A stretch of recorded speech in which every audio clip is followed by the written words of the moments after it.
is a serious journalist, does she risk losing her credibility by defending the bad guys, the guilty?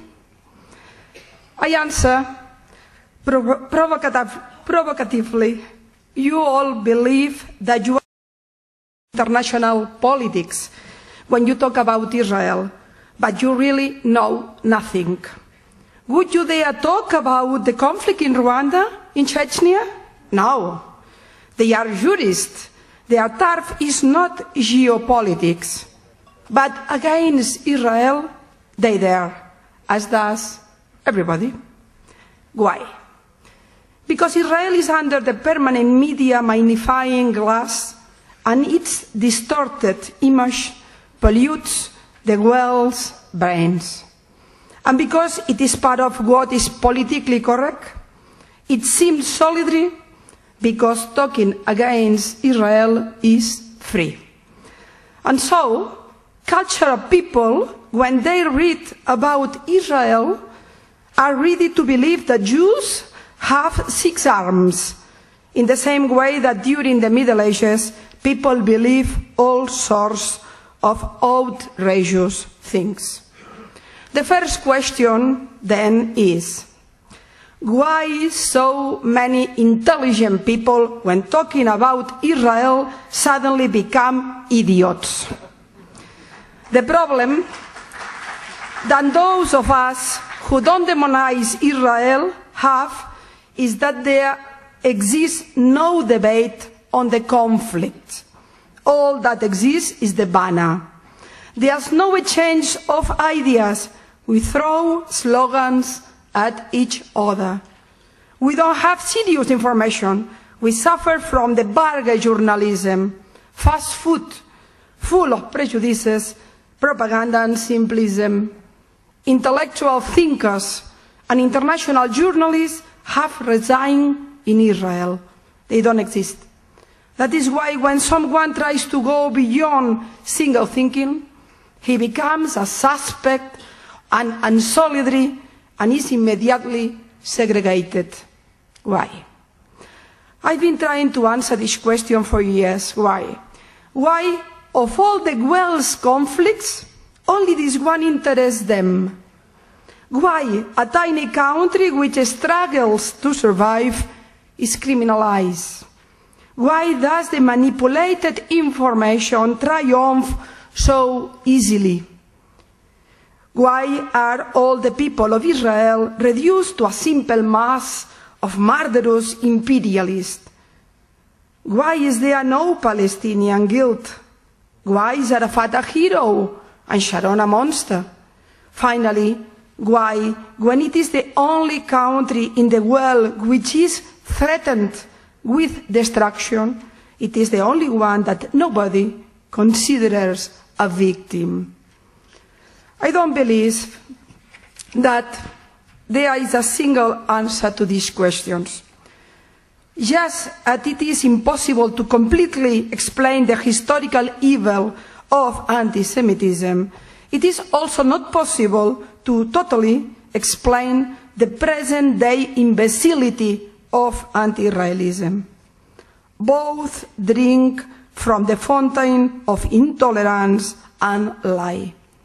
If also we accept that anti-Israelism is the new form of anti-Semitism, we conclude that contingencies may have changed, but the deepest myth, both of the medieval Christian anti-Semitism and of the modern political anti-Semitism, are still intact.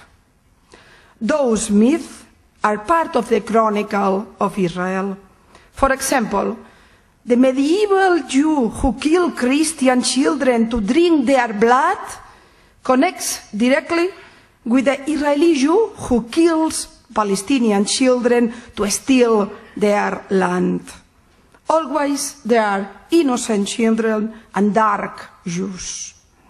Similarly, the Jewish bankers who wanted to dominate the world through the European banks, according to the myth of the protocols, connect directly with the idea that the Wall Street Jews want to dominate the world through the White House.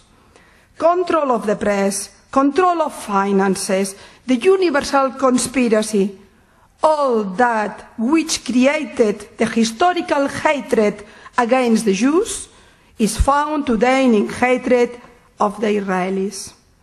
The subconscious then beats the Western anti-Semite DNA, which produces an efficient culture medium. But what beats in the conscious?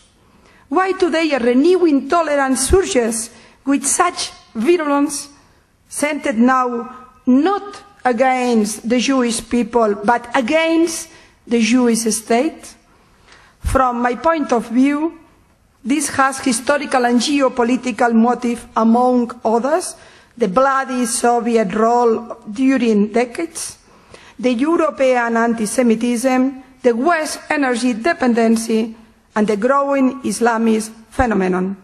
But it also emerges from a seat of defeats which we suffer as free societies, leading to a strong ethical relativism. The first, the moral defeat of the left. I am from the left, but the moral defeat of the left. For decades, the left raised the flag of freedom wherever there was injustice. It was the depository of the utopic hopes of society. It was the great builder of future. Despite the murderous evil of Stalinism's sinking the utopias, the left has preserved intact its aura of struggle and still pretends to point out the good and the evil in the world. Even those who would never vote for leftist options grant great prestige to leftist intellectuals and allow them to be the ones who monopolize the concept of solidarity, as they have always done. Thus, those who struggled against Pinochet were freedom fighters, but Castro's victims are expelled from the hero's paradise and converted into undercover fascists.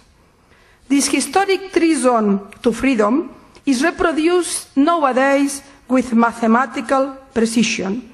For example, the leaders of Hezbollah are considered resistance heroes, while pacifists like Noah, the singer, are insulted in the streets of my city, Barcelona. Today too, as yesterday, that left is hawking totalitarian ideologies, falls in love with dictators, and its offensive against Israel ignores the destruction of fundamental rights. It hates rabbis, but falls in love with imams, shouts against the Sahel, but applauds Hamas terrorists, weeps for the Palestinian victims, but scorns the Jewish victims, and it will never denounce the culture of hatred or its preparation for murder. A year ago, at the AIPAC's conference in Washington, I asked the following questions. Why don't we see demonstrations in Europe against the Islamic dictatorships? Why are there no demonstrations against the enslavement of millions of Muslim women? Why don't they declare against the use of bomb-carrying children in the conflicts in which Islam is involved? Why?